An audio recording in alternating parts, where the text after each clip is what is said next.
So hello and welcome to my channel that is economic Pathshala by doctor Ananya.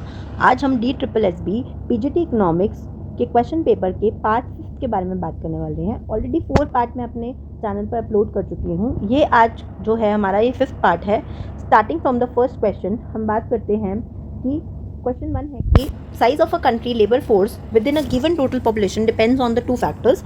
Basically आपसे पूछा है कि जो लेबर फोर्स है उसको हम कैसे डिफाइन कर सकते हैं। तो आपको ये पता होने से पहले ये पता होना चाहिए कि लेबर फोर्स और वर्क फोर्स के बीच में क्या डिफरेंस होता है। तो बच्चे लेबर फोर्स जो होता है ना वो ये होता है कि जिसमें हम labour force is equals to unemployed and employed, ठीक है, उन दोनों को मिलाकर हम क्या बोलते हैं, लेबर फोर्स बोलते हैं। जबकि हमारा जो वर्क फोर्स होता है उसमें सिर्फ वो लोग आते हैं जो कि काम कर रहे हैं, यानी कि जो एम्प्लॉयड है, ठीक है।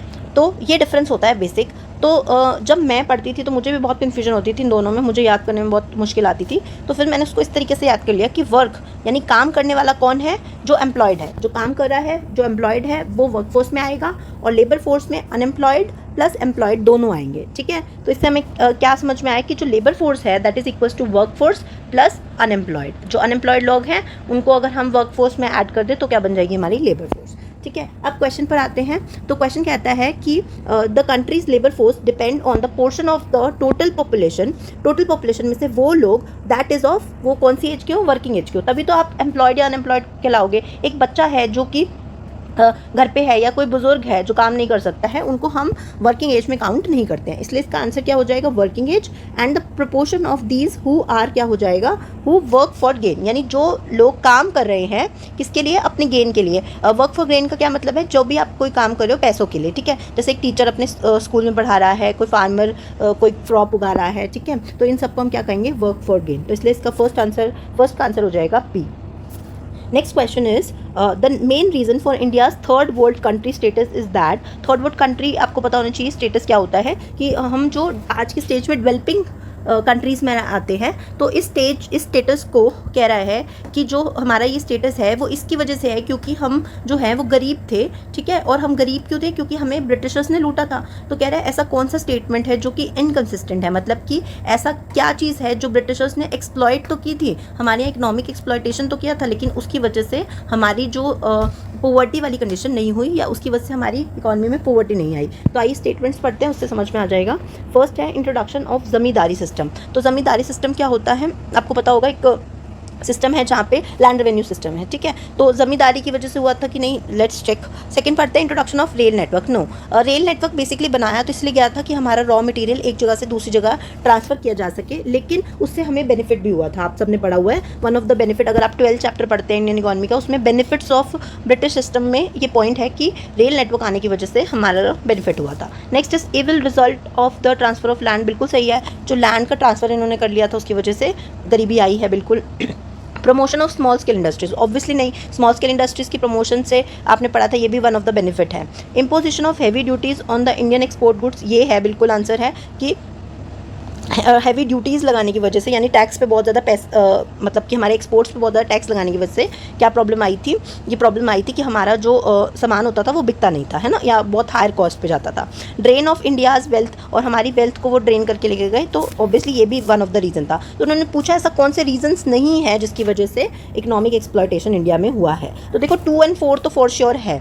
अब 2 और 4 के साथ जो ऑप्शन है वो 1 है। ऑल्दो जमींदारी सिस्टम से उतना नुकसान नहीं हुआ था, बट हाँ वो जिस तरीके से हमसे लैंड पे रेवेन्यू कलेक्ट करते थे, एक्सप्लॉइट करते थे टेनेंट्स को, तो ये हो सकता है वन ऑफ द रीज़न।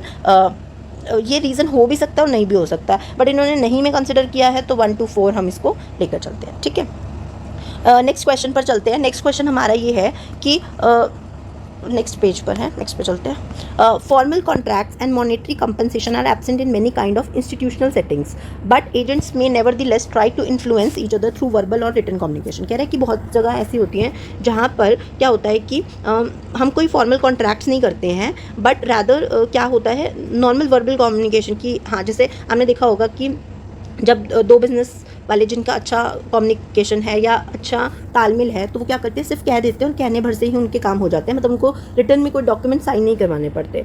तो कह रहा है बट इसकी वजह से क्या होता है, बट एजेंट्स में nevertheless try to influence each other through verbal और रिटन कम्युनिकेशन और बाय प्रोड्यूसिंग डाटा और evidence to support their case. तो कह रहा है इसमें कौन सा इशू शो हो रहा है इकोनॉमिक सिस्टम में। तो कुछ क्वेश्चन ज़रूरी नहीं है कि आपने पढ़े होंगे या आपके सिलेबस से रिलेटेड है तभी आप कर पाएंगे, कुछ चीज़ें आपको कॉमन सेंस से भी करनी होती है। जैसे कि इसमें आप देखेंगे इन्फॉर्मेशन एग्रीगेशन इशू, ऐसा तो कुछ नहीं है, रेपुटेशन इशू नहीं, नॉर्म्स एक्सपेक्टेशन कोऑर्डिनेशन इशू नहीं, कम्युनिकेशन की बात है तो सिंपल आंसर क्या हो जाएगा, कम्युनिकेशन इशू। तो ये आपका राइट आंसर हो जाएगा। नेक्स्ट क्वेश्चन चलते हैं, health economics. Again a common sense वाला क्वेश्चन है। हेल्थ इकोनॉमिक्स जो है वो किस फील्ड से रिलेटेड है, आपको पता है हेल्थ इकोनॉमिक्स में हम क्या पढ़ते हैं कि हम कैसे लोगों तक जो है हेल्थ केयर सर्विसेज को प्रोवाइड करवा सकें, ठीक है।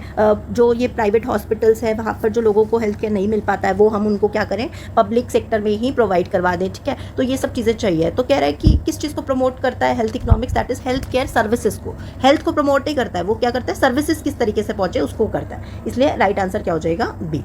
नेक्स्ट क्वेश्चन, नेक्स्ट है आपका, dash is responsible for financing the firm and act as an intermediary between the financial system institutions and markets on the other hand and the company on the other. कह रहा है ऐसा कौन है जो intermediary का काम करता है, यानी कि जो हमारे फाइनेंशियल इंस्टीट्यूशंस हैं, मार्केट्स हैं, उनके बीच में और कंपनीज के बीच में। तो कौन है जो फाइनेंस का काम करता है कंपनीज में, तो it is CFO, that is chief financial officer. CMD नहीं होता, वो मैनेज करता है। तो ऑब्वियसली पैसे से रिलेटेड देखो बात हो रही है, तो यहाँ से भी आपको हिंट मिल जाएगा। फाइनेंशियल इन्वेस्टर तो इन्वेस्ट करने वाला होता है, वो इंटरमीडिएरी तो नहीं होगा, और बिजनेस मैनेजर वैसे नहीं हो सकता, तो इसलिए आपका सही आंसर हो जाएगा 3।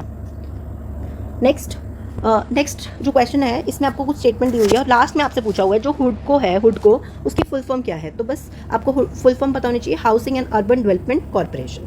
नेक्स्ट पे चलते हैं, behavioural economics combines the element of dash to understand how and why people behave the way they do in the real world. Behavioural economics आपने पढ़ रखा होगा, माइक्रो इकोनॉमिक्स की ब्रांच है। तो पूछ रहा है इकोनॉमिक्स प्लस किस चीज़ को कंबाइन करके हम बिहेवियरल इकोनॉमिक्स पढ़ते हैं। जैसे रिवील्ड प्रेफरेंस थ्योरी पढ़ी है, वो भी क्या एक बिहेवियरल अप्रोच है, राइट। तो उसमें इकोनॉमिक्स एंड सोशोलॉजी क्या होता है कि कैसे सोशल कस्टम्स, सोशल रिलीजन्स, इन सब के ऊपर फोकस करता है, तो सोशोलॉजी तो नहीं होना चाहिए। एंथ्रोपोलॉजी क्या होती है, स्टडी ऑफ ह्यूमन बींग्स, कैसे जो ह्यूमन कस्टम्स हैं वो इवॉल्व हुए हैं। तो ये सब क्या होता है, मतलब लोगों के बारे में पढ़ना, लोग कैसे इवॉल्व हुए हैं, तो ये सब चीज़ें एंथ्रोपोलॉजी में आती है। नेक्स्ट है एंटरप्रेन्योरशिप, वो तो आपको पता ही है, it is related to businesses. तो लास्ट आपका आंसर क्या बचा, साइकोलॉजी होती है ना, कि हम कहते हैं कि किसी की अंदर की भावनाओं को पढ़ पाना, तो वो क्या होती है, साइकोलॉजी। इसलिए सही आंसर क्या हो जाएगा, सी। नेक्स्ट है 48 question, in the context of corporate finance what is the full form of CAPM। I don't think so ये आपने पढ़ा होगा, ग्रेजुएशन लेवल पर ज़रूर पढ़ते हैं इसको हम। तो ये है कैपिटल एसेट प्राइसिंग मॉडल। इसका सिंपल सा मतलब ये है कि अगर आप किसी रिस्क की एसेट में इन्वेस्ट करते हो तो आपको कितना रिटर्न मिलेगा। आपने एक थ्योरी पढ़ी होगी कि जितना गुड़ डालोगे उतना मीठा होगा, है ना, ऐसा आपने सुना होगा। तो ये किस केस में होता है कि जैसे आप कोई रिस्की शेयर्स लेते हैं या रिस्की प्रोजेक्ट में इन्वेस्ट करते हैं तो आपको रिटर्न्स क्या मिलते हैं, बेटर मिलते हैं ना, एज़ कम्पेयर टू आप एक नॉर्मल प्रोजेक्ट में डाल रहे हैं और एक रिस्की प्रोजेक्ट में डाल रहे हैं। तो इसलिए इसका सही फुल फॉर्म हो गया कैपिटल एसेट प्राइसिंग मॉडल। और इसका मतलब देखो यहाँ पे लिखा हुआ है, how much return should I get if I am taking a risk by investing in something, ठीक है। तो ये इसका हो गया। So capital asset pricing model is the C right answer. Next है face value is the value stated on the face of the bond. Bond के ऊपर जो लिखा होता है वो उसकी फेस वैल्यू होती है, right.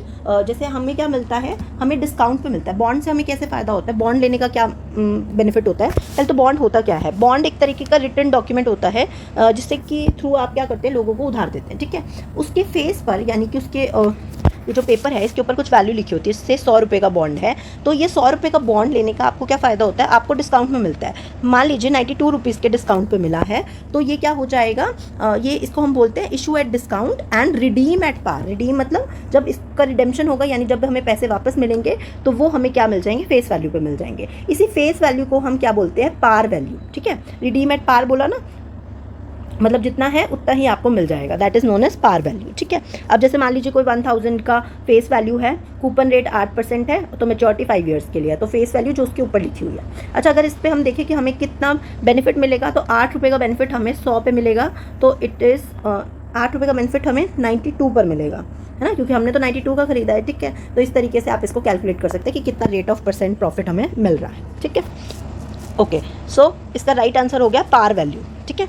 Next and the last question for the today is real estate is a name given to the land, buildings and legal rights over immovable property. हमें पता है रियल इस्टेट इसको किसको बोलते हैं, जब हम जो भी लोग डील करते हैं घर बेचने और लेने में, है ना, घर हो सकता है, बिल्डिंग्स हो सकती हैं, कोई भी प्रॉपर्टी रिलेटेड चीज़ें हो सकती है, कह रहा है specially when they can be price for possible sale in the actual और पोटेंशियल मार्केट. किस लिए खरीदता है, ताकि हम उसको आगे बेच सकें. तो कह रहा है ये यूजुअली सच प्राइस रिफ्लेक्ट्स, ऐसा प्राइस हमें क्या दिखाता है. देखो जो रियल इस्टेट है, ब्रोकर्स जिसको हम आप नॉर्मल भाषा में बोलते हैं, जो ब्रोकर है, मान लीजिए एक इंसान ए है, इसको घर चाहिए, और बी है, इसको घर ए को घर लेना है और बी को घर बेचना है. तो जो ब्रोकर है वो बीच में क्या करता है, इंटरमीडिएरी यानी बीच मध्यस्थता का काम करता है, और वो बी के पास जाएगा, कहेगा मुझे घर बेचना है, ए कहेगा मुझे घर लेना है, इनसे कुछ कमीशन लेकर और सेटलमेंट करवा देगा. अगर मान लीजिए घर लेना ही नहीं होता, यानी घर की वजह से हमें क्या चाहिए हो, घर की वजह से किसकी डिमांड अराइज हो रही है, ब्रोकर की. अगर घर नहीं होता तो ब्रोकर की डिमांड भी नहीं होती. कोई बेचने खरीदने वाले के लिए हमें बीच का कोई चाहिए ही नहीं होता, इंटरमीडिएरी नहीं चाहिए होता. दैट्स वाई जो रियल इस्टेट है ये कैसा है, एक डिराइव डिमांड. डिराइव डिमांड आप पढ़ते हैं ना, जैसे हम कहते हैं एसी सर्विसिंग कंपनीज कैसे बनी, क्योंकि एसी था इसलिए हमें एसी की सर्विस करवाने की ज़रूरत पड़ी. तो ये भी क्या हो गई, एक डिराइव डिमांड हो गई, यानी कि डायरेक्टली उस गुड की डिमांड नहीं है, किसी दूसरे गुड की वजह से अगर किसी चीज़ की डिमांड होती है तो उसको हम कहते हैं derive demand. And C is the right answer. So this is all for today's class. I hope आपको क्वेश्चंस पसंद आए होंगे. अगर आपको आए हैं then do like, share and subscribe to my channel. Thank you.